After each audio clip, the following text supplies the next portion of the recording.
Hello once again, grain traders. I'm meteorologist Sean Sublette for CropProphet. Time for the forecast of the forecast discussion and verification for this Tuesday, September 2nd, 2025. This is when we review how our Friday forecast of the forecast played out this Monday, meaning we go back to Friday and we look at the probability that the ECMWF ensemble mean was going to come in cooler or warmer than normal on Monday. So this is how the probabilities were on Friday. Not a surprise. Everyone kind of knew it was going to be cooler than normal, and the actual model coming in on Monday echoes that with a dominant cool signal in the forecast from the Canadian border almost nearly to the Gulf Coast.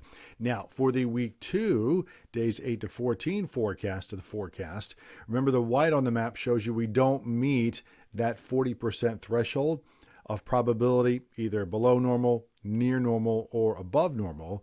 But a couple of things to note. There was a signal here, 40 to 60-ish% probability that the model would come in cooler than normal for the southern plains and West Texas.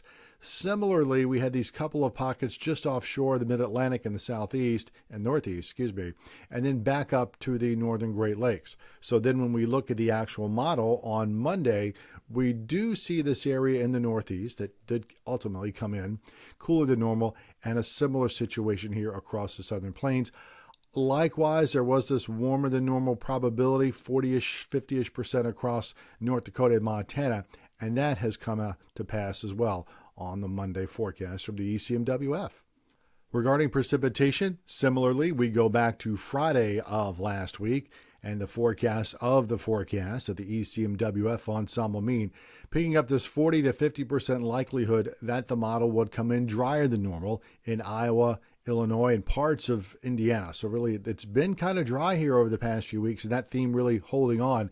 And we saw that probability extending southward into the soybean belt to the Gulf Coast, similarly kind of arcing back here in the southeast. Another very obvious signal here was this wetter than normal probability across West Texas and southern New Mexico. That one didn't turn out quite as well, but that drier signal in the key states of Iowa, Illinois, and back and into Indiana does show up very well in the actual model on this Monday morning, or from this Monday morning. And similarly, we had that signal showing up in the southeast. For the week 2 forecast of the forecast, days 8 to 14, we did have a couple of small pockets here, suggesting 40% probability of the forecast coming in wetter than normal on Monday. Similarly here across the southeast and the Gulf Coast, and we saw a few pockets of that here in the actual ensemble mean on Monday morning, but a broader area here of wetter than normal conditions in the 8 to 14 day forecast week 2 in the ensemble mean. So the FOF, the forecast of the forecast, doing reasonably well in that part of the country. That's the forecast of the forecast discussion and verification for this Tuesday, the day after Labor Day, September 2nd, 2025. That wraps up our forecast of the forecast discussions for the summer. I'm meteorologist Sean Sublette. Have a great harvest season.